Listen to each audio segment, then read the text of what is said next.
বিশ্বের অন্যতম পবিত্র স্থান আল আকসা। এই চত্বরে রয়েছে বেশ কয়েকটি স্থাপনা, যার কোনোটি মুসলমানদের জন্য, কোনোটি ইহুদিদের জন্য, আবার কোনোটি খ্রিস্টানদের জন্য গুরুত্বপূর্ণ। আর সবগুলো স্থাপনার সঙ্গে জড়িয়ে আছে তিনটি ধর্মের ইতিহাস, আর এই কারণেই এলাকাটি বেশ স্পর্শকাতর। ইসলামের তৃতীয় পবিত্রতম স্থান আল আকসা মসজিদ। এর অর্থ হল দূরবর্তী মসজিদ। গুরুত্বপূর্ণ ধর্মীয় স্থান হিসেবে মক্কা ও মদিনার পরেই জেরুজালেমের আল আকসা মসজিদের অবস্থান। এটি সেই স্থান যেখানে মুসলমানরা বিশ্বাস করেন হযরত মুহাম্মদ সাল্লাল্লাহু আলাইহি ওয়াসাল্লাম মিরাজের রাতে স্বর্গে গমন করেন। প্রতি বছর ফিলিস্তিন এবং পৃথিবীর বিভিন্ন দেশ থেকে হাজার হাজার মুসলিম আসেন এই মসজিদ প্রাঙ্গণে। মসজিদটি ফিলিস্তিনি প্রতিরোধের প্রতীক হিসেবেও দেখা হয়। আল আকসা শুধু একটি মসজিদ নয়, এটি এক ঐতিহাসিক প্রতীক। এর স্থাপত্যশৈলী এবং পবিত্রতা মুসলিম উম্মার জন্য অপরিসীম গুরুত্ব বহন করে। খ্রিস্টান ধর্মেও আল আকসা এলাকাটি একটি বিশেষ স্থান। এটি সেই ভূমি যেখানে যীশু খ্রিস্টের জীবনের অনেক গুরুত্বপূর্ণ ঘটনা ঘটেছে। জেরুজালেম, যেখানে আল আকসা অবস্থিত, খ্রিস্টান ধর্মের জন্য পবিত্র নগরী। যীশুর ক্রুশবিদ্ধ হওয়া এবং পুনরুত্থান এই শহরেই ঘটে।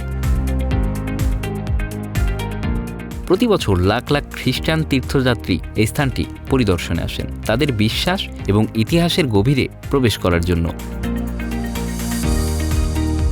ইহুদি ধর্মে আল আকসা এলাকা, বিশেষ করে টেম্পল মাউন্ট, একটি কেন্দ্রীয় স্থান। ইহুদিদের বিশ্বাস এটি সোলোমনের মন্দিরের স্থান, যা তাদের ধর্মীয় ইতিহাসে সবচেয়ে গুরুত্বপূর্ণ।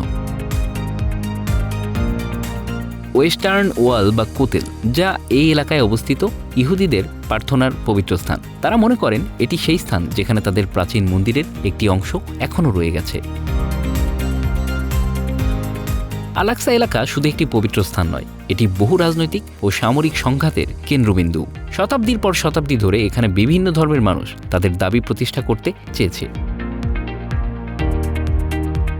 ধর্মীয় আচার অনুষ্ঠান পালনের চেয়েও আল আকসাকে সাংস্কৃতিক প্রাণকেন্দ্র মনে করেন ফিলিস্তিনিরা, যেখানে তারা জমায়েত হয়ে আনন্দ উদযাপন করতে পারেন বা শোক করতে পারেন।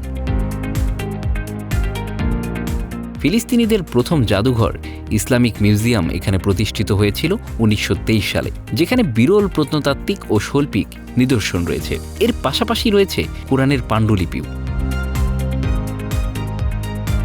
যুগ যুগ ধরে এই এলাকা ঘিরেই চলছে বিবাদ। বলা যায় ঐতিহাসিকভাবে এটি বিবাদের ইস্যু। ইসরায়েলি সরকারের সাথে সমঝোতা অনুযায়ী নানা বিধিনিষেধ ও শর্ত পূরণের মাধ্যমে শুধুমাত্র মুসলিমরাই আল আকসা মসজিদ প্রাঙ্গণে ঢুকে প্রার্থনা করতে পারেন। অন্যদিকে খ্রিস্টান ও ইহুদিরা আল আকসায় শুধু পর্যটক হিসেবে প্রবেশ করতে পারেন। সপ্তাহে 5 দিন তাদের জন্য আল আকসা খোলা এবং দিনে 4 ঘন্টা সময় পাবেন ওই এলাকা ঘুরে দেখার জন্য।